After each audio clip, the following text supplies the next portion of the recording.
Giacomone, que va a toma la posta y va a moderar la octava sesión de estas jornadas. Gracias a los que participaron en esta mesa. Gracias, Pablo. Gracias, Pablito. Bueno, ¿qué tal? Hola a todos y a todas, buenas tardes. Mariano, ¿estás grabando vos, yo? De eso no me ocupó. No te escucho. Sí, que estamos grabando, quédate tranquila que está Me todo desentiendo de sincronizado. eso. Perfecto. Bueno, buenas tardes entonces a todos y a todas. Damos entonces inicio a la sesión octava de estas séptimas jornadas de estudios patrísticos. Vi que están presentes las tres expositoras de esta tarde, Irina Redkova, Paula Almeida Méndez y Laura Carbó. Si les parece, respetamos entonces el orden del programa. Si les parece bien, comenzaríamos con Irina Redkova. Si me escuchás, Irina. Good evening. Yes, hi, hello, how are you? Well, it's a pleasure for me to introduce her. Irina Redkova has a PhD in medieval history. The title of her thesis is The Urban Space in the Exegesis of the 12th Century. And her presentation, the title of her presentation is Daughter, Wife and Mother, Female Role Models in the Cistercian Tradition of High Middle Ages. If you agree, each of you, Irina, Paula, and Laura, will have 20 minutes to present your papers, and after that, we'll have 15 minutes for comments and asking questions and that's okay. Is it okay for you? Okay, great. Can I share my screen, my PowerPoint presentation with you? So I need an access. Okay.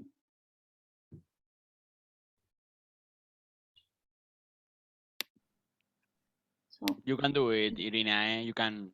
That's okay. So first, I want to say thank you for the invitation to participate in this great symposium.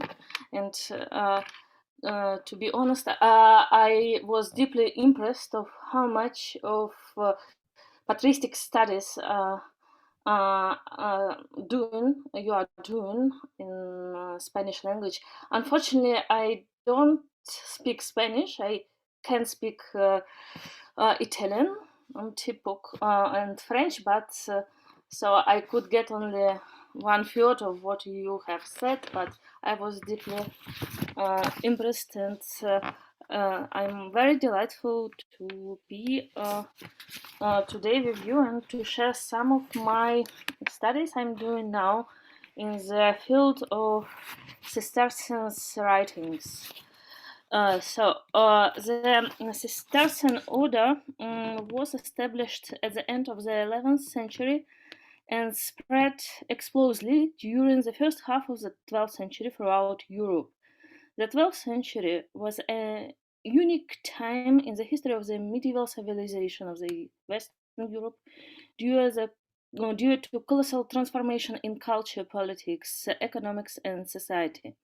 It was a time when the nation states were being formed, Gothic architecture appeared, and a particular throne of exegesis was taking place, and theologians were engaging with the understanding the world and the God through the sacred scriptures. Thus, the interpretation of the Bible became an important tool to perceive the processes that shaped the social structures of that time. We have to notice that Christianity and the Latin Bible formed to a great extent the culture of the Latin medieval West, laid the ethical, cultural, social, and even political foundations of European civilization. And the 12th century was a time of special flourishing different monastic orders, with the whole corpus of exegetical writings aimed to define the features of every monastic observance. At this time, the Sistine Order experienced a vital flourishing, and it was made also mainly due to the spiritual father of the order, Bernard of Clairvaux. He is justly called the last of the fathers, so that's why I force that I have a possibility to take part in the patristic conference, because it's like the last of the father for the West Europe. And his writings are justly considered as culmination of patristic legacy. A special attention of exegetes of the 12th century was attracted by Cantica Canticorum, the Songs of Songs. And we have to notice that feminine metaphors dominate Bernard of Clairvaux's treatment of contemplative soul. The soul is love and bride from Song of Songs, marries Christ in prayerful ecstasy, and as a mother, nurtures the word in active service. The figure of the bride in Bernard's sermon on the Cantica Canticorum has the highest spiritual attainments of the human soul, but we could find out other biblical feminine models. They are the bride, so Sponsa, Columba, Soror, and Filia Zion, Filia Jerusalem. Let's start with the Filia Jerusalem. So the maidens, the daughters of Jerusalem, who trailed after the bride, and those who feminine appetites and conduct render them to the timid or inconstant. It calls infirma. Through this phrase, through this sentence of interpretation, Bernard acknowledges feminine weakness as a biological fact. He further continues with the words that women are silly, foolish, unthinkful. They are closely identified with physical and sensual. Their inherent features are envy, stimulus invidia, qua torquebantur, and fascines, commotes per se. He wrote about Filia Jerusalem. Bernard can hardly distinguish between Filia Jerusalem and Filia Babylonis. You can see on the presentation that because of the envy, because of the iniquity, Filia Jerusalem can justly be named Filia Babylonis. The sins committed with words by women are seen not only in Bernard's text, but also in other Cistercian texts as a danger for religious females. The act of listening itself could irreparably damage the body and the soul of a religious woman. For example, Elred, the Cistercian abbot of Rivaux, wrote in the rule for recluses. This rule was written for his sister and the small group of her companions who had joined his sister in the anachoritic life. The follow claims: how seldom nowadays will you find a recluse alone? At her window will be seated some garrulous old gossip pouring idle tales into her ears, feeding her with scandal and gossip, describing in detail the face of appearance and mannerism of now this priest, now that monk or clerk, describing too the frivolous behavior of a young girl, the free and easy ways of a widow who thinks that she likes is right, the current ways of a wife who scolds her husband while she gratifies her passions. The recluse all the while is dissolved in loud peals of laughter, and the poison she drinks with such delight spreads throughout her body. So there is a long citation. I come to the end. So this kind of cloister nunnery, a monastery for females, became finally in a brothel, in prostibulum, wrote Elred of Rivaux. And so we see the important role of the words, the women changing between each other, communicating, that these words reverse Philia Jerusalem into Philia Babylonis. But not only the gossip, rumors, and fleshy desires are the features of Philia Jerusalem, Philia Babylonis, but also, and here I would like to come back to Bernard. Bernard links attachment to fancy, dress, and adornments of the flesh women, particularly women of the nobility. The daughters of Babylon, he writes, are clothed in purple and fine linen, but their conscience are in rags. They glitter with jewels, but they are dirted in their habits. The fine clothes in the time of Bernard were a kind of sign of the noble status of women. And he wrote, for example, about a young girl. He calls her Pamina et Juvencula. He wrote that when this young girl renounces her privilege of nobility and beauty, and became a nun, she has overcome the inherent fragility of sex and age. We should notice that even positive biblical models of women underlines the weakness of the gender. For example, Mary and Martha, despite poor souls and chaste bodies, belong to the weaker sex. This is a citation of Bernard. Judith enjoyed a glorious victory over her enemies, despite of being a woman. And when the heavenly bridegroom describes the bride as a beautiful among women, as a beautiful, I should come back, it will help you to follow my presentation. Bernard is trying carefully to explain that woman is a qualification intended to enable the bride to know her limits, to restrain her enthusiasm. So this is the citation. I believe that by this name, woman, he meant sensual and worldly souls, people devoid of manliness, whose conduct lacks from both fortitude and constancy, people who are entirely superficial, soft, and effeminate in their lives and behavior.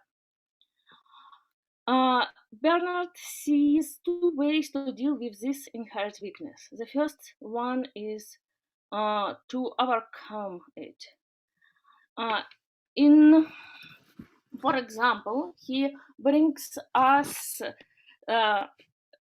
again the example of Philia Jerusalem, Philia Zion, who are secular souls, weak, delicate daughters, and not sons, and there is no fortitude, no virility of the soul, no possibility virility of intellect, so virilis animi.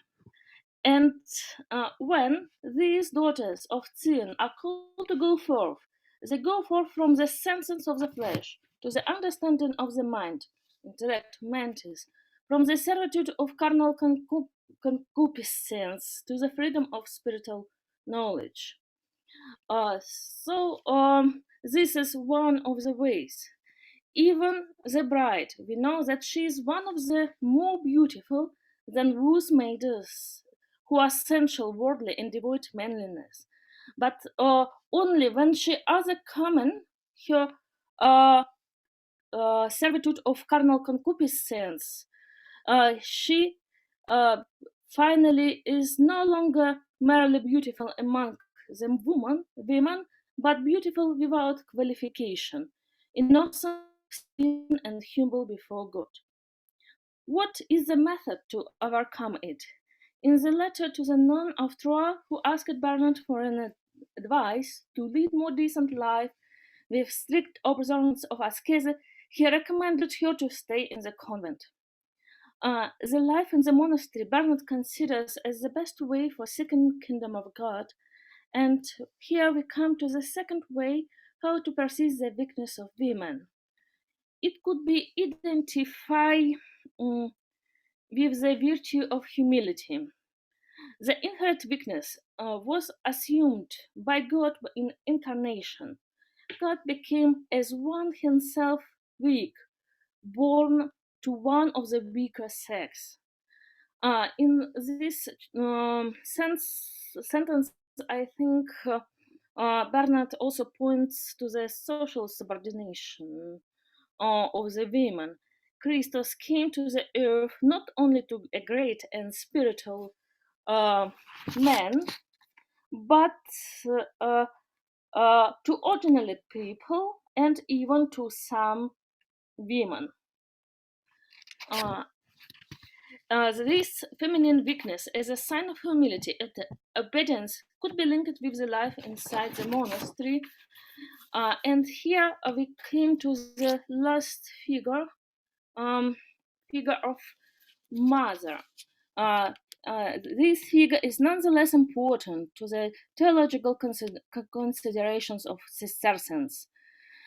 Bernard claims that he will be father and mother to the novice who leaves his own family behind the world. In the letter to the novice Hugh, he requires renunciation of the earthly parents. And this is a citation. In the picture, actually, there is it's shown Benedictines, not Cistercians. We know that Cistercians explicitly decided not to allow for kids to enter the monastery. Only adults could and were allowed to enter it. And in this interpretation, the abbot is a mother and a father for the novice. We are coming to the first verse of Cantica Canticorum about quia meliora sunt über tua vina, while your breasts are better than wine. And here we are shown a nice try to understand this verse that was wrongly translated by Jerome into Vulgate. To understand what does Übera of bridegroom means in this connection. And Bernard goes to understand this verse as a feeding breast of Jesus. And here he comes to the idea Christus as mother. I would stop here. This theme was deeply explored in the book of Caroline Bynum, Jesus as Mother. I can just send you to this book. In conclusion, I would say that there, in writings of early Cistercians, we can find the main biblical model of Songs of Songs, Sposa, Filia Babylonis, Jerusalem, Feeding Mother, and I consciously left apart the theological figure of Virgin Mary, who is the chief female example of the faith and this figure has a special place in the theology of salvation of Cistercians. But even we should tells that even positive feminine models doesn't present at the first glance the perfect example for the religious people to follow because of the inherent features of weakness. Some scholars in historiography rose even the questions of misogyny of Cistercians, but the details analysis of Cistercian exegesis show the possibility to consider these negative traits in positive way. We see, for example, in weakness and exposure of humility and obedience. And these nice examples also can give us certain ideas of habits, morals, and manners of the time of early Cistercians. Thank you for your attention. Well, thank you, Irina, very much for your work, for your paper. And pasamos a la exposición de Paula Almeida Méndez. Paula, te quería preguntar si comprendes bien el español, ¿puedo seguir en español? Sí, sí, sí. Perfecto. Sí, Bueno. perfecto. Pero tu trabajo lo leo el título en inglés. ¿Vas a hacer tu exposición en inglés o portugués? No, en español. En español. Voy a hacer la presentación en español. Bueno, vamos entonces. Paula Cristina Almeida Méndez es investigadora por la Facultad de Letras de la Universidad de Porto. Ha realizado una tesis de maestría en culturas ibéricas y una tesis doctoral en literaturas y culturas románicas, con especialidad en literatura portuguesa, también en dicha universidad, y está llevando adelante un proyecto de postdoctorado también en la Universidad de Porto. Tenemos, en el programa estaba el título en inglés, así que lo respeto en inglés, vos podés directamente después decirlo en castellano. Readers of Tertullian, in the Iberian Peninsula in the 17th century, the condemnation of female vanities in moral and hagiographic literature. Te cedo entonces ya, Paula. Muchas gracias, Mariel. Hola, buenas tardes a todos. Me gustaría agradecer a la organización, Mariano, don Pablo también, a todos los ponentes también por sus trabajos. He aprendido muchísimo. Voy a compartir la pantalla.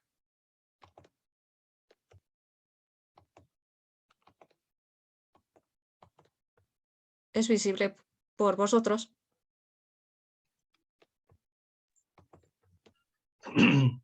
Todavía no. Hay un problema con la conexión a internet.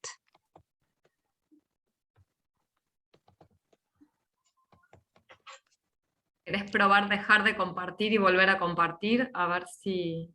Sí, pero no puedo interrumpir el compartimiento. No sé qué pasa.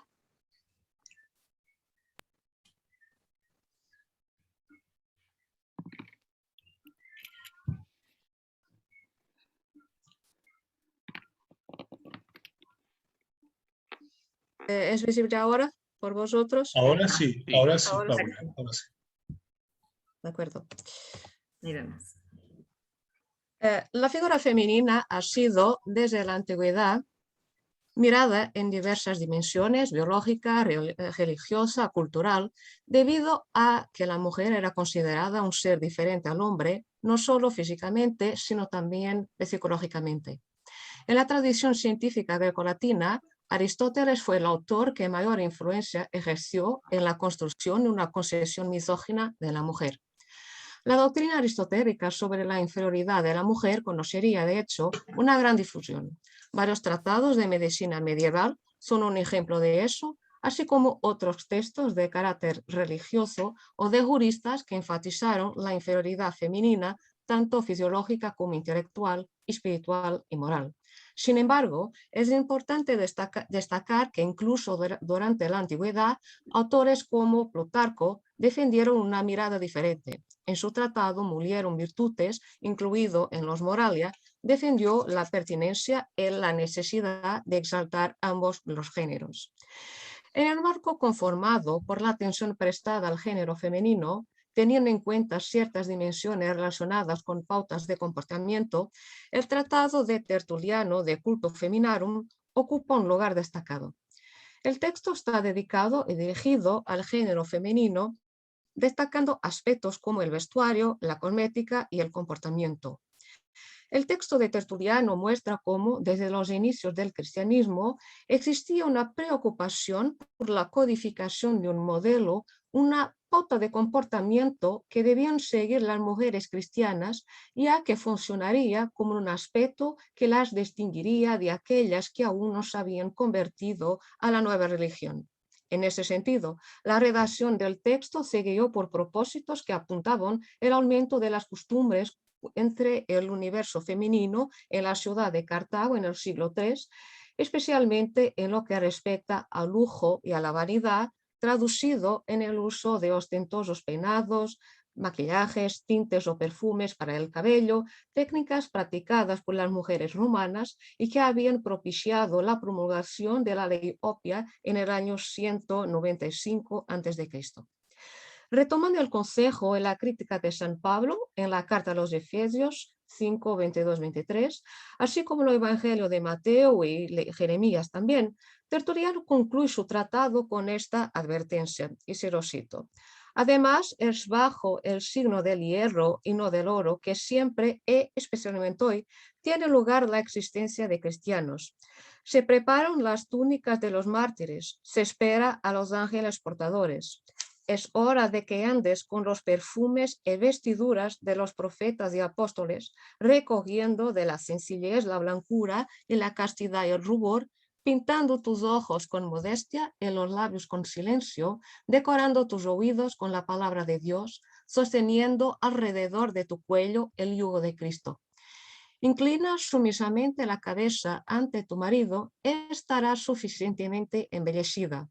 Ocupa tus manos en hilar la lana y compensará más que el oro.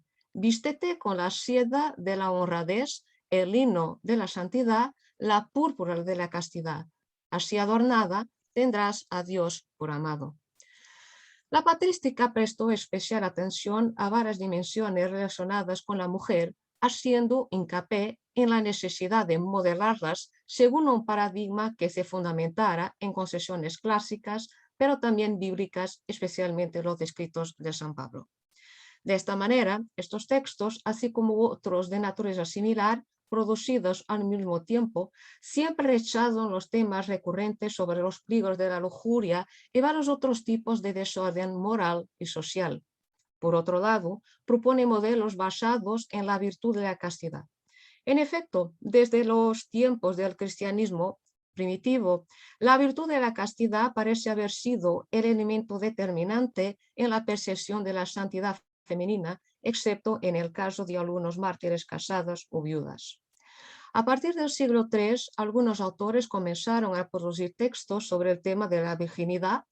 En este sentido, los escritos de San Ambrosio, San Agustín, San Gregorio Nacianceno, San Juan Crisóstomo, San Jerónimo, otros padres de la Iglesia bizantina y occidental también, desarrollaron una propaganda a favor de la virginidad. Sin embargo, es importante destacar que sobre todo desde finales de la Edad Media, la propia Iglesia osciló entre dos tendencias contrarias, ambas de matriz bíblica. Por un lado, la condena del género femenino en la medida en que se cree que es por naturaleza lujurioso y propenso al pecado, y por otro lado, una relativa valorización de la dignidad femenina en la medida en que la mujer fue creada a la imagen y semejanza de Dios. La querelle des femmes, desencadenada por le roman de la Rose a finales del siglo XIII, catalizó un largo y controvertido debate en el que chocaron dos corrientes, una en defensa de los derechos de las mujeres y la otra más conservadora y de carácter misógino. En el marco de la exaltación de la figura femenina, la defensa de los valores y virtudes tradicionalmente asociadas a ella, y el reconocimiento de sus habilidades, claramente opuesto a lo que fue guiado por los feroces ataques, aunque a veces tópicos, de naturaleza misógina. La obra de Claris Mulieribus de Giovanni Boccaccio hizo una contribución fundamental a la afirmación de una vena literaria exaltadora de las claras mujeres. Por otro lado, la mujer noble se convierte a lo largo del siglo XV y la primera mitad del siglo XVI en destinataria privilegiada de algunos tipos de textos, entre los cuales ocuparon un lugar importante algunas obras de espiritualidad y textos educativos más concretos. Uno de los más resonantes es la Institutio Feminae Christianae de Juan Luis Vives, aunque valdrá la pena destacar también las obras de Christine de Pizan, que será más comprensible a la luz de un marco que sustentaba la cristalización de modelos de conducta moral y en algunos casos religiosa, y que pretendía proponer a estas damas como ejemplos o espejos para todas las mujeres. Por otro lado, es importante destacar que la literatura moral producida en la primera mitad del siglo XVI, tampoco dejó de hacer algunas críticas a las vanidades femeninas. Si bien las galas eran excusables y hasta socialmente apreciadas en el caso de las grandes damas, se valoraba mucho el alto ejemplo de quienes abdicaban de ellas. En este sentido, a partir de la segunda mitad de ese siglo, el comportamiento y las actitudes de las mujeres serán objeto de estricta atención. Como es sabido, la Contrarreforma invirtió muy significativamente en una codificación de modelos que reemplazaron el modelo medieval de santidad de raíces monásticas por el paradigma centrado muy especialmente en el ejercicio de las virtudes heroicas, aunque la ortodoxia de la fe y los milagros operados después de la muerte constituyen también un criterio obligatorio en el marco de los procedimientos procesuales para la canonización o beatificación de los cristianos fallecidos con fama sanctitatis.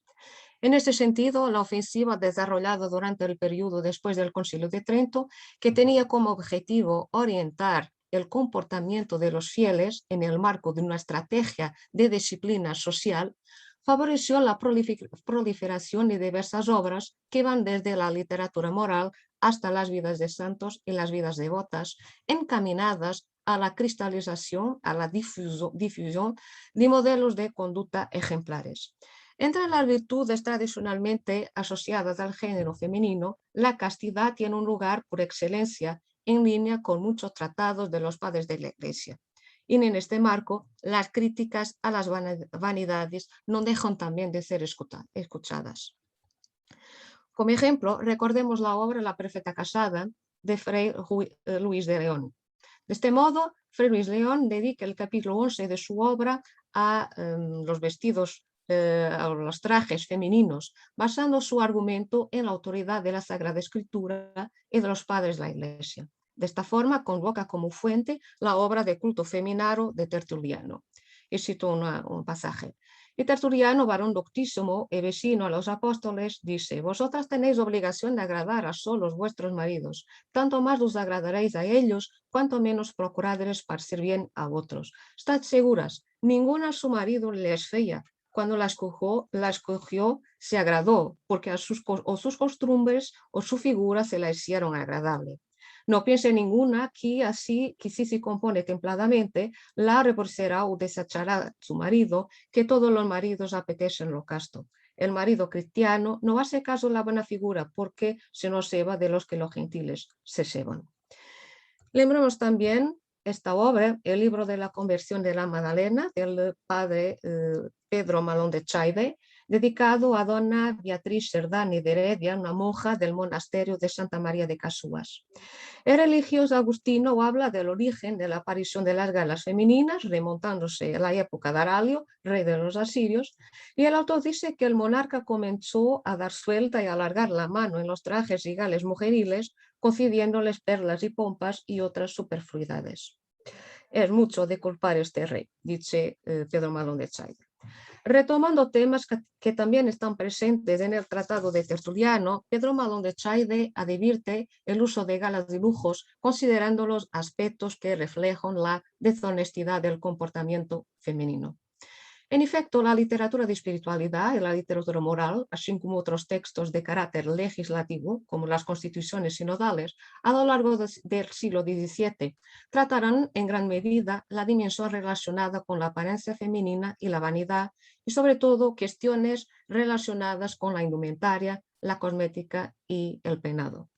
Si quisiéramos encontrar un leitmotiv que atravesar estos textos, él residiría precisamente en la recomendación de escapar de una apariencia fútil y excesiva por el uso no pocas veces extravagante de joyas, perfumes, adornos, peinados, considerados con una especie de porta al pecado, porque es un signo de lujo, y un consejo para orientar el comportamiento y la apariencia mediante la modestia, la discreción, que son dos virtudes muy valoradas en el caso femenino. Una de las obras que refleja con mayor claridad el malestar que sienten ciertos sectores eclesiásticos en relación a las vanidades femeninas es El afeite mundo mujeril de Fray Antonio Márquez. La producción de este texto, de este religioso agustino, recuperando temas ya tratados por Tertuliano, será más comprensible a la luz del contexto de la Contrarreforma, que investió en una estrategia que apuntó a disciplinar todos los ámbitos de la sociedad. De esta manera, la Iglesia Católica puso en marcha estrategias como atestiguó, por ejemplo, la producción masiva de obras didácticas y normativas que tenían como objetivo controlar comportamientos y actitudes. De esta forma, las virtudes tradicionalmente connotadas con el género femenino, la castidad, la modestia, son ampliamente elogiadas en muchos textos que caen dentro de la línea de la literatura espiritual y moral. Fray Antonio Márquez toma como una de sus fuentes más recurrentes el tratado de Tertuliano de culto femenino y como ejemplo ilustrativo recordemos el siguiente pasaje sobre la deshonestidad de los adornos. Y cito: de este castigo infieren los santos doctores no ser lícitos semejantes adornos y ofenderse mucho con ellos la majestad de Dios. Confirma primero lo dicho el antiquísimo Tertuliano, el cual en dos libros que nos dejó inscritos de este menester, intitulado el primero de Ornatum Mulierum y el segundo de Culto Feminarum, en otras palabras, dice estas gravísimas: Indomino delinquunt quae cutem medica minibus ungunt. Las que con afeitis utilizan el cuerpo de sus rostros, arrebolan las mejillas y alcoholan los ojos, hacen un pequeño pesar a Dios, empezando con este ejercicio y con la obra, diciéndole que no supo lo que se hizo en su formación.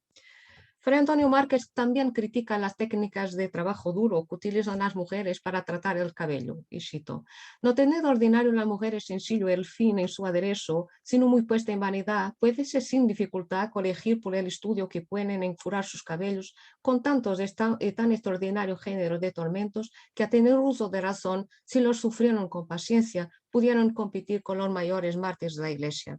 Para dividirlos y repartirlos, les puso con las agujas que llaman discriminales. Para tenerlos lisos y blandos, les dan cada día tormento de penes de buey, marfil y de plomo. Para interparlos, es el tormento de hierro ardiendo en fuego, y ese, para más padecer, lento. Para enrubiarlos y volverlos de color encendido, meten energías fuertes, con la que los poseen, se vuelven otras mártires, aunque no de Dios, sino del mundo. Los trajes tampoco escapan al ojo crítico de Fray Antonio Márquez, como se muestra en estos pasajes. Los frutos propios que las galas crían para comida de sus dueños son del sabor y gusto de torpeza. Y con razón, porque si los ministros del Santo Oficio echaran a un delincuente un San Benito por sus deméritos y al otro día le sacase guarnecido de seda bordado con recamados de oro, sin duda que con eso mostraría burla de la justicia y merecería tal desvergüenza avergonzarlo con otra mayor pena, pues hacía plumaje de lo que había de servir de humildad. Otro pasaje donde tiene por cosa imposible que vista a Cristo el alma de una mujer cuyo cuerpo anda adornado con ropas de seda y púrpura, porque así como la multitud de galas de una mujer hacen que con la honra del cuerpo pierda juntamente la del alma, así las sedas y brocados y los demás vestidos regalados de la son ocasión para lo mismo. A lo largo del siglo XVII, aparecieron también otras obras semejantes que reiteraban la condena de las galas y los adornos. Un ejemplo, Las verdades morales, en que se reprenden y condenan los trajes vanos, superfluos y profanos, de Pedro Galindo, o El juicio teológico moral, que hace de las galas, escotados y afeites de las mujeres, de Juan Batista Chicardo, o El norte de pureza para convencer a las mujeres vayan honestas en sus trajes, de Juan Agustín Ramírez. Las vidas devotas producidas en la época posterior al Concilio de Trento también dan cuenta de muchos ejemplos reales encarnados por señoras que optaron por abandonar las galas y las vanidades, siguiendo los preceptos difundidos por gran parte de la literatura moral.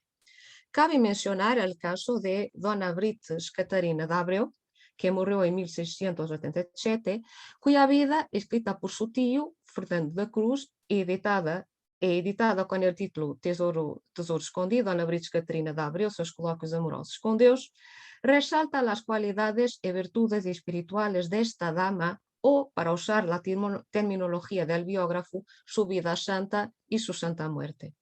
Sin embargo, el biógrafo no dejó de destacar la vida secular y marital de Dona Brites Catarina d'Abreu, pintándonos un retrato, aunque sumamente sucinto, de lo que varios textos de la época denominaron la perfecta casada y que también podría servir como espejo para las otras mujeres.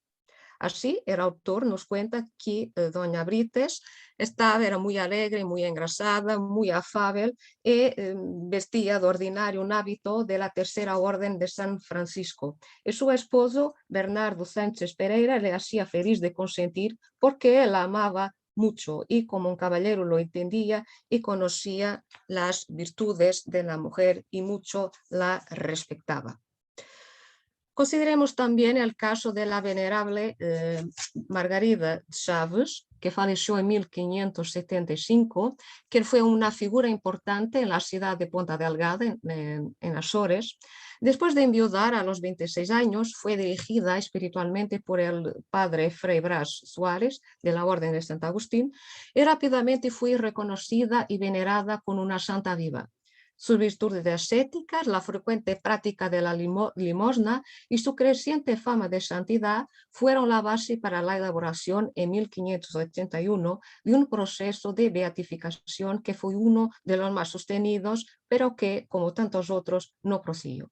De hecho, parece haber sido debido a un cierto enfriamiento en la defensa de la causa de beatificación que llevará a un descendiente de esta venerable matrona, Margarida de Chaves, Francisco Afonso Chaves y Melo, a escribir una otra vida de su ilustre familiar intitulada A Margarida Animada, Ideia Moral, Política, Histórica de Três Estados, discursada na vida da venerável Margarida de Chaves, natural da cidade de Ponta Delgada, na ilha de São Miguel.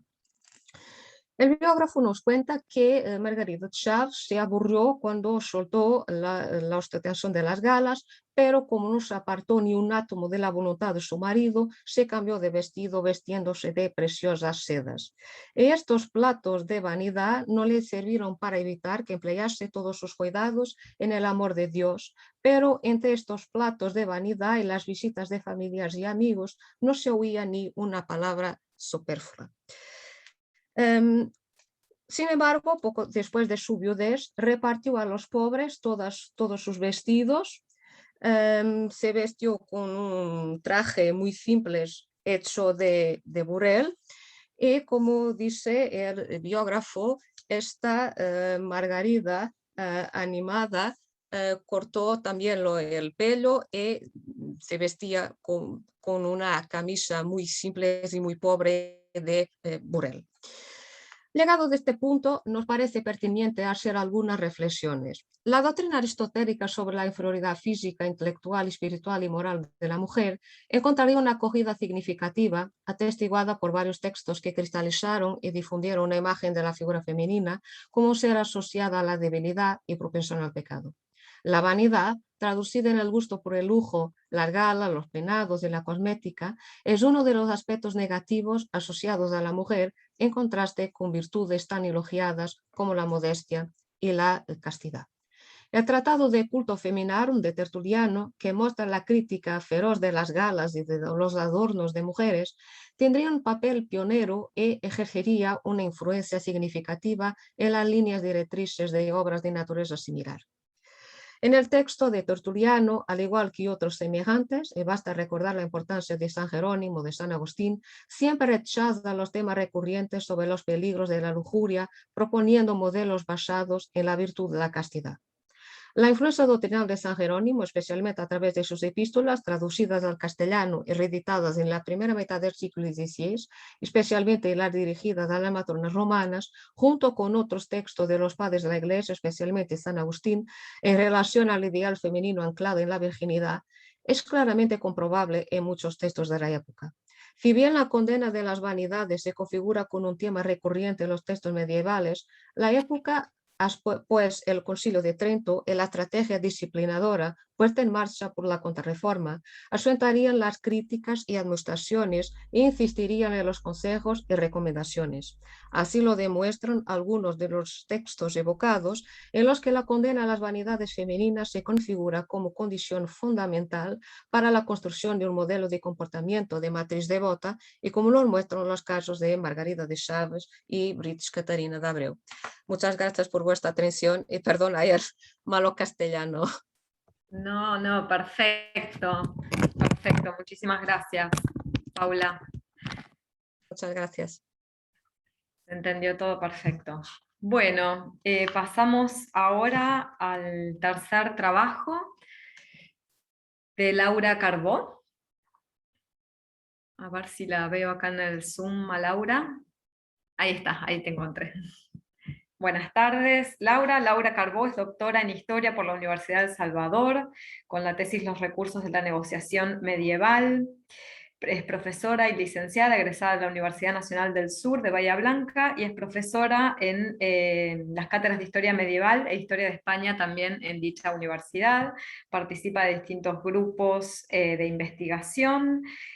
Actualmente se encuentra desarrollando un proyecto de investigación en relación con la historia de los sentidos, abordaje que ha inspirado el estudio de la sensorialidad en torno al martirio.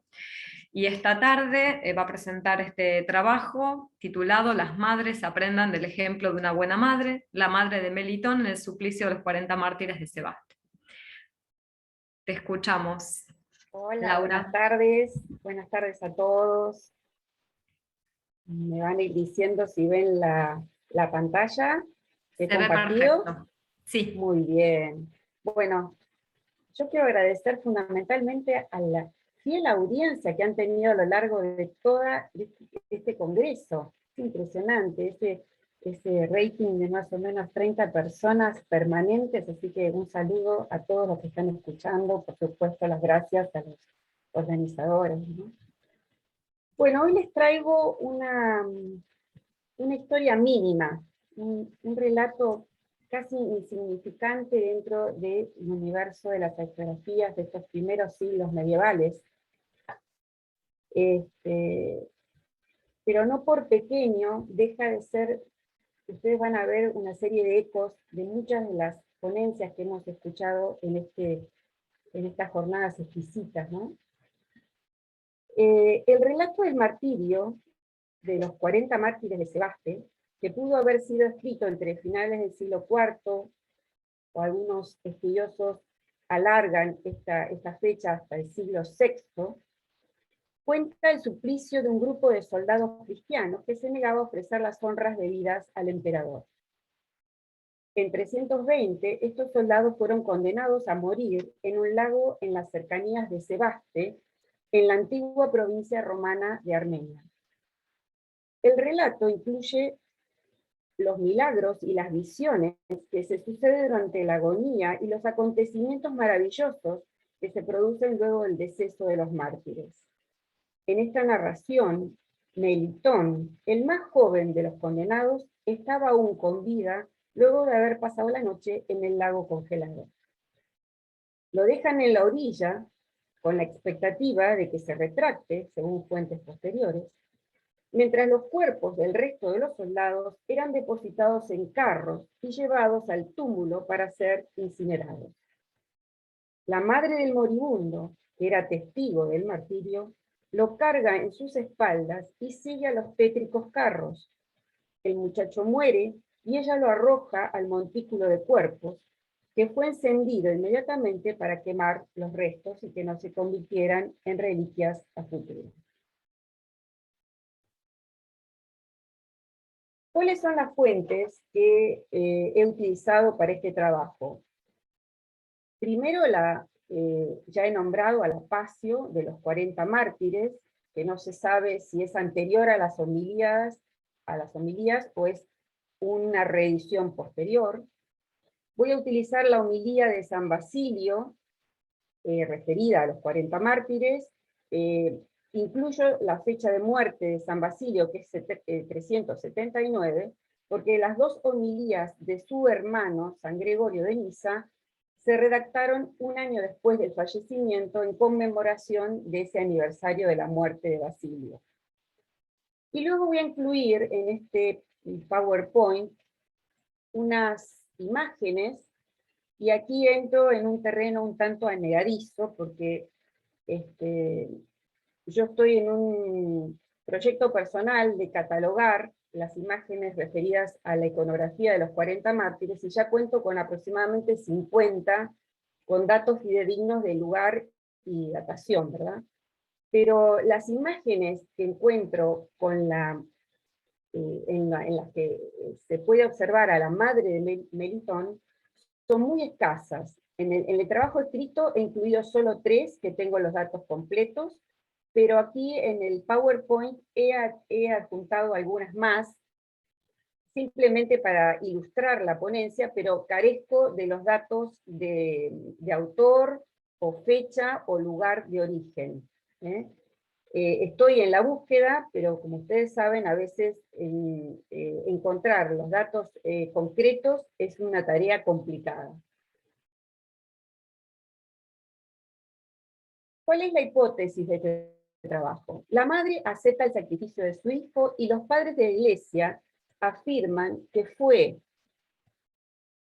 el espíritu quien la colma de sabiduría y continencia para enfrentar semejante desafío. La respuesta de la madre frente al martirio se puede leer en varios niveles. Primero, su labor como educadora del santo. Segundo, su posición como mediadora en el tránsito hacia la vida eterna. Y tercero, su decisión, que va más allá de lo que dicta su naturaleza. ¿Ustedes ven bien las diapositivas? Sí, se ve perfecto, Laura. ¿Sí se ve? Ah, porque Sí. yo tengo unos carteles acá, bueno. Ah, no, se ve bien el texto. ¿Se ve bien? Bueno, me alegro, me alegro. Sí, En la sí. homilía de los 40 mártires de San Basilio se destaca el protagonismo de la madre, en un claro clímax de la narración. La madre adquiere un papel relevante en el discurso directo en el que exhorta al hijo moribundo a seguir a sus compañeros hasta el final. Voy a leer esta única cita textual. La madre de uno de estos bienaventurados mártires, viendo que los otros habían ya helado con el frío y que su hijo vivía todavía, ya por su mayor robustez, ya por el mayor vigor de ánimo en el sufrimiento de los tormentos, y que los ministros lo habían dejado por si acaso mudaba de parecer, ella misma, cogiéndolo en sus brazos, desde allí lo pasó al carro donde llevaban a quemar a sus compañeros, acreditándose en este hecho madre verdadera de este mártir. No lloró amargamente, ni en este trance se la oyó algún aspaviento indigno de un cristiano, sino, y aquí viene el discurso directo de la madre, ve, oh hijo mío, y acompaña en este buen camino a tus amigos, no te apartes de su coro, no te presentes más tarde a la vista del Señor. Oh retoño feliz de una buena raíz, en esta ocasión esta madre generosa dio a entender que más le había criado con los dogmas de piedad que con la leche de sus pechos, y así, a la verdad, se educó este mártir, y así le condujo la piedad de su madre, y así quedó avergonzado el diablo. San Basilio presenta a la madre que impulsa a Melitón a morir con sus camaradas. Luego de esta impactante intervención, Basilio alude a la verdadera responsabilidad materna en el proceso educativo del santo. Ella es la raíz de la santidad del mártir. Ella le ha inculcado los dogmas de piedad. Ella es la devota que desafía al diablo. La madre lo anima a continuar y lo sube al carro cuando aún está vivo. Esta es la gran diferencia con la Pacio, que decía que ya el muchacho estaba muerto. En cambio, San Basilio nos dice que todavía está vivo, lo cual cambia bastante el relato primitivo. Aquí les muestro esta imagen muy elocuente que narra visualmente la totalidad de la Pacio, y vemos a la madre en este rincón que lleva a su hijo sobre sus hombros, como nos dice San Basilio, hacia el carro, que los llevará luego hacia la pira donde serán incinerados. Este ícono se encuentra en la capilla de los 40 mártires en la iglesia del Santo Sepulcro de Jerusalén.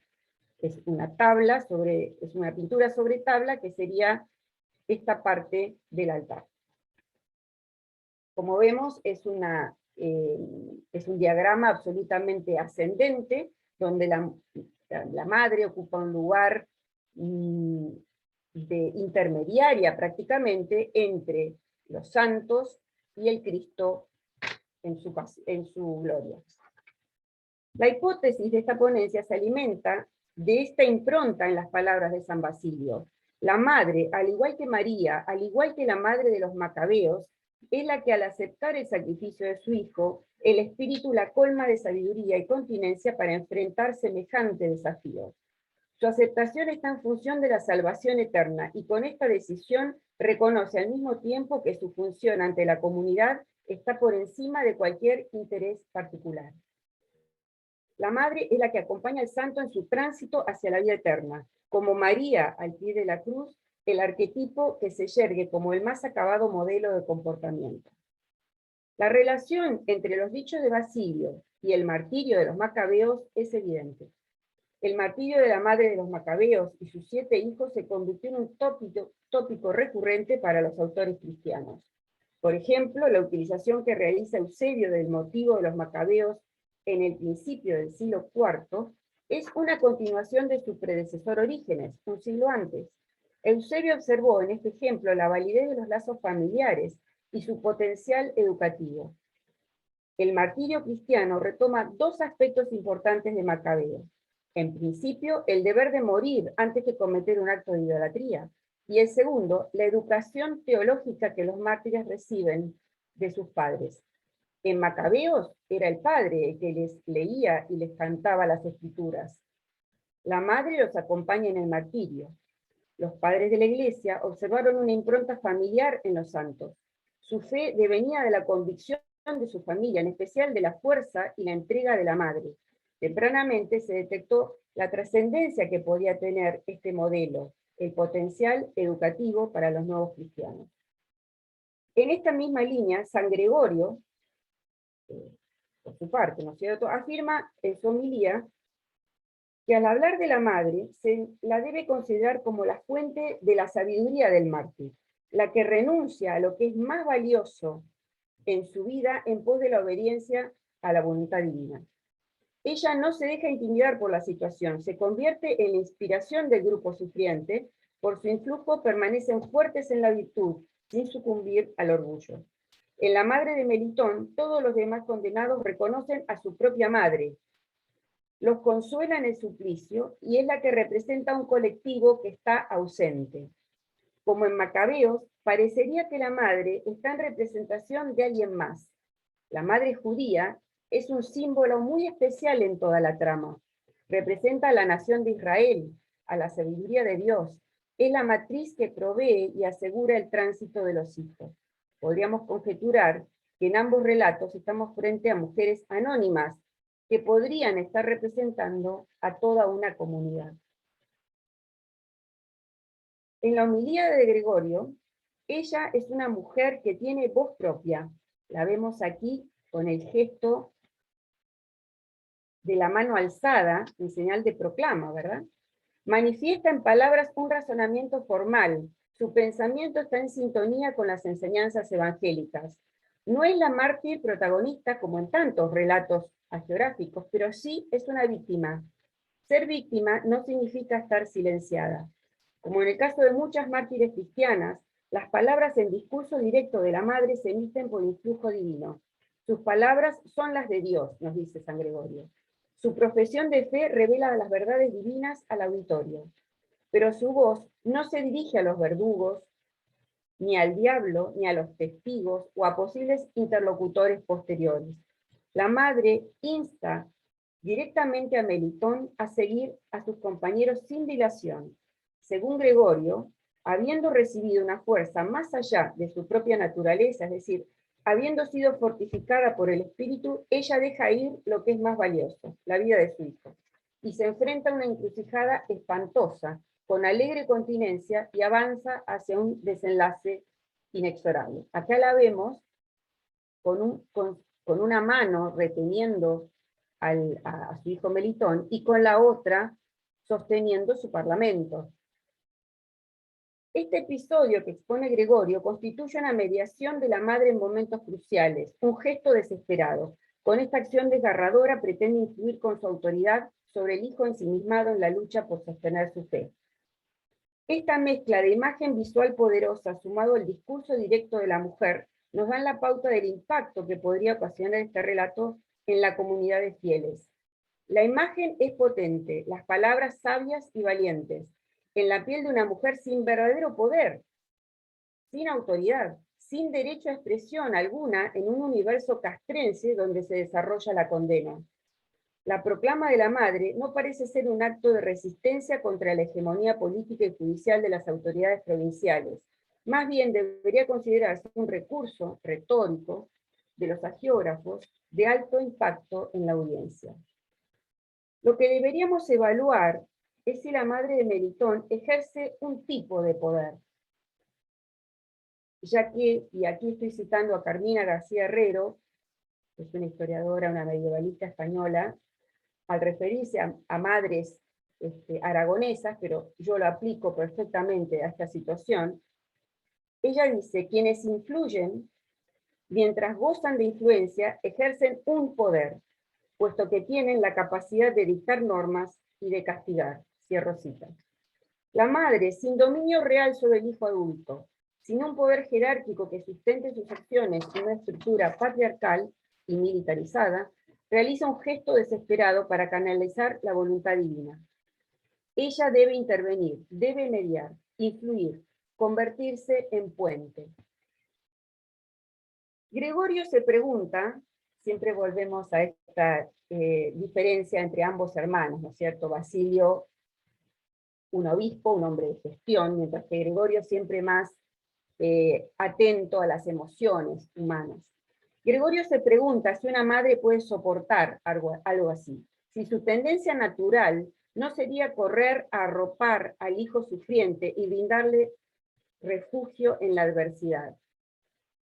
Al citar el versículo de la carta a Timoteo, Gregorio expone que la tendencia primaria de la mujer, su naturaleza, es la imperfección. La imagen de la mujer medieval era la del ser que no debía esforzarse en nada para pecar. Su cuerpo mismo la impulsaba inexorablemente a la transgresión.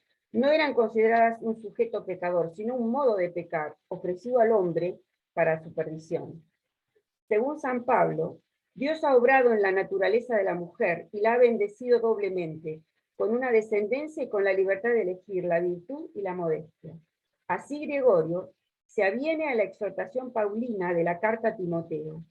La crianza en la fe de los hijos y una actitud de vida acorde a los preceptos evangélicos son el camino de salvación. Esta senda de aceptación se traduce en un torrente de santidad que se propaga por la sociedad toda. En estas tres últimas frases de la carta a Timoteo se observa la elección que ha hecho Gregorio, las palabras exactas. La madre se salvará por la crianza de los hijos si permaneciere en la fe, en la caridad y en la castidad, acompañada de modestia. San Basilio afirma que la madre misma sube a Melitón al carro que transporta a los mártires del lago helado al fuego que los convertirá en polvo. La madre carga el cuerpo desnudo en dirección a la pira de cadáveres. Todo ser humano, individual, como el caso del único sobreviviente, Melitón, tiene importancia en el colectivo cristiano, como ser único con un protagonismo en el plan divino de salvación. En esta imagen también identificamos el símbolo del carro que transporta a los cuerpos yacientes, símbolo del ascenso de las almas al paraíso. Para Gregorio, el alma, cito textual, está llena de Dios, cuya luz la ilumina y hace brillar como una antorcha. Es arrebatada y llevada por el espíritu como por un carro. Cierro cita. La idea platónica de que el propio bien atraía a la distancia, la noción de movimiento-reposo se replica en este pensamiento de Gregorio. La imagen del cuerpo violentado del mártir, sumado al esfuerzo sobrehumano de la madre que carga a Melitón, solo se equilibra en la iconografía por la presencia del Cristo glorificado y las coronas de santidad suspendidas que esperan a los santos. Estas referencias a la vida futura confirman la esperanza de la salvación eterna. Y ya voy a las conclusiones. Los textos hagiográficos y la iconografía referida a los 40 mártires de Sebaste manifiestan el protagonismo de la madre, de Melitón, en la secuencia del martirio.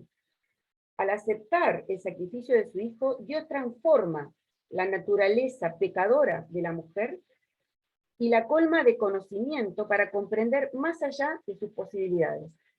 Su aceptación está en armonía con el plan divino de salvación, y con esta elección libre reconoce al mismo tiempo que su función social o comunitaria está por encima de cualquier provecho individual. Pero lo más interesante es que tanto la homilía de San Basilio como la de San Gregorio resaltan la misión educativa de la madre, previa al sacrificio, en el proceso de formación del santo. Hay una mención concreta a la catequesis, a la transmisión del dogma, a la influencia de la madre a través del ejemplo. Y una consigna importante, y acá vuelvo a citar las palabras de Basilio que figuran en el título: y las madres aprendan del ejemplo de una buena madre. Al parecer, para estos padres del siglo IV, la imitación del modelo de la santidad sería la clave para la formación cristiana. En el martirio, los condenados participan de la pasión de Cristo, y Cristo participa en la pasión del mártir. Y en esta reciprocidad se garantiza la participación en la vida eterna. Luego, la enseñanza que queda para la comunidad de creyentes, aquellos que no deberían pasar por las mismas penurias que el mártir, los jóvenes, imitarán la templanza de los mártires, tendrán en ellos sus mediadores y guías, y las madres cristianas a la madre de Melitón. La mujer que interviene abandona su posición de espectadora para convertirse en protagonista, que se sostiene firme ante las adversidades y que tiene la tranquilidad de haber educado a su hijo en la obediencia a los preceptos y se convierte ella misma en puente de salvación. Nada más, muchas gracias. Muchas gracias, Laura, por tu trabajo, muy interesante. Bueno, finalmente pasamos ahora entonces tenemos unos 10, 15 minutos para hacer algún comentario, tener un intercambio, si hay alguna pregunta para alguna de las expositoras. Puedo romper el hielo, no vi ningún mensajito en el chat tampoco, también pueden preguntar por chat y yo repongo.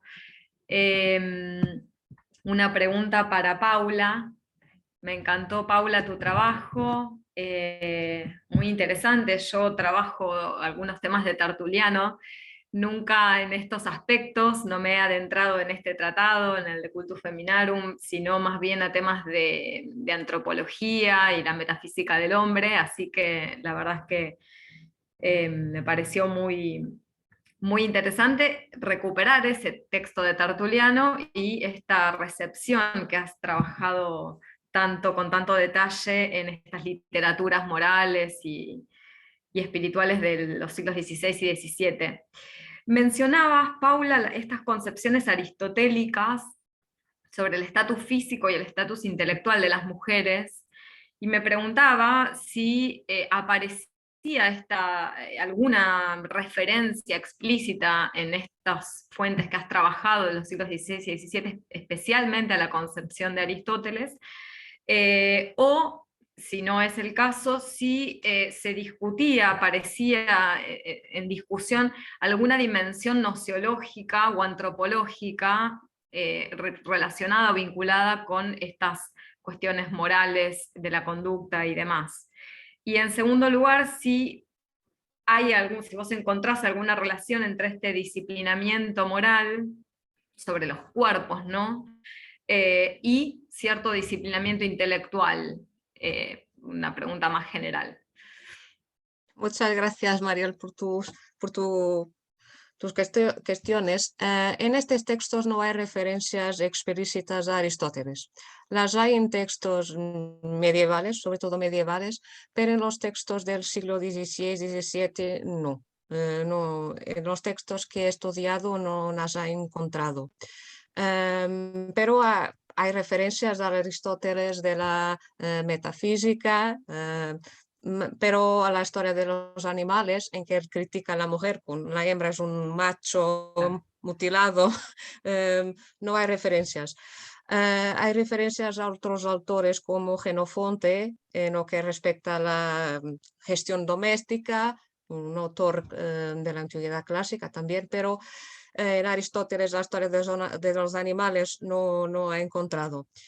En lo que respecta al disciplinamiento moral, que es un disciplinamiento que tiene a ver con el comportamiento y también con el comportamiento corporal, como lo dijiste, el disciplinamiento es sobre todo dirigido a las mujeres, pero también a los hombres, pero los textos dirigidos a las mujeres son en mayor número que los textos dirigidos a los hombres. Lo que respecta al disciplinamiento intelectual, hay algunas referencias. La mujer no debe estudiar ciertas materias, no debe leer ciertas obras, ciertos textos. Hay un texto, es un texto que tiene a ver con la literatura del matrimonio, la literatura sobre el casamiento, de un autor bastante conocido, don Francisco Manuel de Melo, que escribió mucho también en castellano. Es un texto que rechaza mucho el acceso de la mujer al saber y al conocimiento. La mujer no debe saber casi nada por este autor. Ya hay otros autores en el siglo XVII que tienen una visión muy semejante, una visión un poco medieval, un poco misógina. Pese el contributo de muchos textos, de Vives y muchos otros, los humanistas también, que llamaron la atención para el facto de la mujer, como era la primera que contactaba, que educaba a los hijos, también ella tenía que ser instruida, tenía que saber leer, tenía que saber contar para educar los hijos y también educar en cierto modo los criados de los dependientes de su casa. No, porque pienso también en que Tertuliano en otras obras, por ejemplo, a las mujeres les concede el carisma profético, ciertamente influenciado por su montanismo, pero habla en De Ánima de las mujeres sin este aspecto al que le dedica estos tratados, ¿no? Pero ciertamente bajo otra perspectiva, en un hilo, en un contexto donde la discusión era filosófica o antropológica, no tanto en este sentido moral, No como tanto en tiene ese muchísimos sentido. otros tantos textos tertulianos. Paula te pregunta, hay otra pregunta aquí en el chat de Arturo, ¿qué referencias explícitas a Tertuliano en general y a la obra de Cultus Feminarum en particular ha encontrado en los autores que ha estudiado? Las referencias son sobre todo referencias relativas a los vestidos, a los peinados, a los afeites, a los adornos. Los autores citan los folios de Tertuliano, a la margen. Son sobre todo estas referencias las que encontramos en los textos de la literatura moral y de espiritualidad también, los textos que yo he estudiado. Muchísimas gracias, Paula, por todas las respuestas, muy, muy clara. Bueno, ¿hay alguna otra pregunta? Yo tengo una pregunta, ¿qué Verónica. tal? Sí. Para Laura, me encantó tu exposición y me llamó mucho la atención una pequeña cosita. En un momento mencionaste que había algunas imágenes en las que aparecía la madre del mártir y otras en las que no. Y nada, me dio curiosidad si se te había ocurrido por qué podría llegar a ser eso o por qué pasaba eso, ¿no? Que aparecía y no aparecía en otras imágenes. Nada, eso. Sí, Verónica, gracias por tu pregunta. En todas las imágenes tempranas que tengo de los 40 mártires, el hecho fundamental es el suplicio en el lago congelado. Esa es la imagen narrativa más importante y que ocupa la atención de la iconografía de los primeros siglos. Los primeros siglos, estoy hablando del siglo VIII en adelante. Y sí encuentro representación de la madre hacia fines del siglo XV, recién. Mirá que hay, yo ya te digo, cuento más o menos con 50 imágenes, tanto de iluminaciones, relieves, frescos, pinturas sobre tabla, y nunca en ningún momento aparece la madre, pero muy a fines de la Edad Media, sí aparece la madre de Melitón, y veo que aparece mucho en la escuela de Alepo, que es siglo XVII. Se sabe, y estas otras imágenes que no tengo catalogadas, que también incluí, que aparece la madre, tan bien vestida ella, con ese manto rojo y esos vestidos azules. Hay que pensar que históricamente esos colores son muy caros, entonces se destinaba a las personas de alta jerarquía. Aparecen en estas pinturas que yo creo que son copias de esta escuela de Alepo, muy tardías, incluso deben ser muchas del siglo XIX, creo, pero me he comunicado con los blogs que publican la fotografía, la imagen, ¿no es cierto? Y no, me han respondido, pero después me dejaron colgada, sin solución a los interrogantes que tengo. Yo lo asocio personalmente, pero no lo puedo probar porque todavía lo estoy investigando, que yo creo que como a partir del siglo XII se produce como una explosión de la devoción mariana, es posible que también todas las otras madres hayan sido más retratadas hacia finales de la Edad Media y la modernidad, ¿verdad? Pero eso es una interpretación, una intuición más bien. Sí. No te podría contestar con certeza. También hay No, que tener en pero cuenta qué nos queda, ¿no es cierto? ¿Qué nos queda de lo que de la iconografía más temprana? Por ahí justo lo que quedó, pero a repetición aparece esta iconografía narrativa de los 40 mártires congelándose en el lago, y bueno, las autoridades rodeándolos, y a lo sumo el Cristo en majestad esperándolos con las coronas de salvación.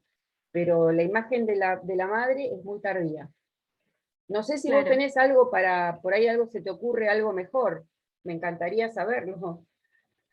No, honestamente no sé, pero nada, me llama mucho la atención eso, ¿no? Como que aparezca justo, como que cuando aparece la madre sea siglo XII más o menos, o mucho más tardío. No, más no tardío, sé, más tardío. me llamó mucho la atención eso, y nada, me gustó mucho Bueno, gracias. el trabajo. Así que... Gracias. Bueno, ¿alguna otra pregunta? Gracias, Laura, por las respuestas. Yo quisiera preguntarle algo a Irina en mi humilde English. Irina, well, thank you very much for your interesting paper. It's a general question I have for you. If you think that revisiting today those models, those medieval female models, have any impact on our own gender perception, I mean, as the role of women in general, and if that has an impact on our intellectual work as women. I think that patristic tradition, it's a vivid tradition we can find when we are reading Fathers of Church. Something new for ourselves as a Christian or as a Christian woman. So I think it's not a question of gender, but a question of faith. Yeah, that's why this work, also the works of Bernard of Clairvaux, who can be seen as a misogynist. Yeah, and there was such claims against him, and one of his great researchers, Jean Leclerc, tried to dispute these claims. When he's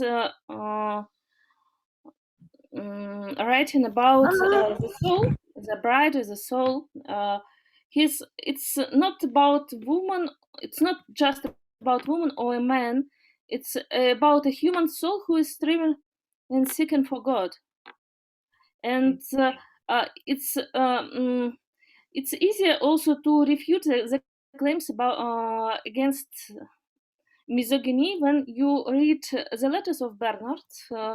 For example, his letters for some widows who supported him and his brothers in Clairvaux. So he is sometimes he is very thankful for the things she did for him and his brothers, that she cares of him, that she asks about his health and how he is doing. And it's important because he is writing that his relatives have forgotten him. And you can see even now in 21st century that it's still relevant for us. It's about the life of the psycho, the life of the soul, and about the intellect, development of our intellect. I don't know. It's difficult to answer. But when you are reading Fathers, I'm sure that you are developing your understanding of scriptures and understanding of our traditions, Christian traditions, Catholic or Orthodox traditions. It's important. That's why, and it's still vivid. Sure. Okay. Thank you very much for your answer. Bueno, no sé si tenemos algún otro minutito más o ya estamos, Mariano. Estamos bien de tiempo, perfecto. Creo que podemos. Si no hay ninguna otra intervención, si alguien gusta, si no, podemos pasar a la última sesión del día antes de la conferencia de cierre. Bueno. Muchas Muchísimas gracias, Mariel. No, por favor, a ustedes por invitarme a moderar esta mesa, y muchísimas gracias a Irina, Paula y a Laura por sus exposiciones, y esperamos leerlas luego en alguna publicación y seguir intercambiando por otras redes. Damos lugar entonces a la novena mesa, ¿no?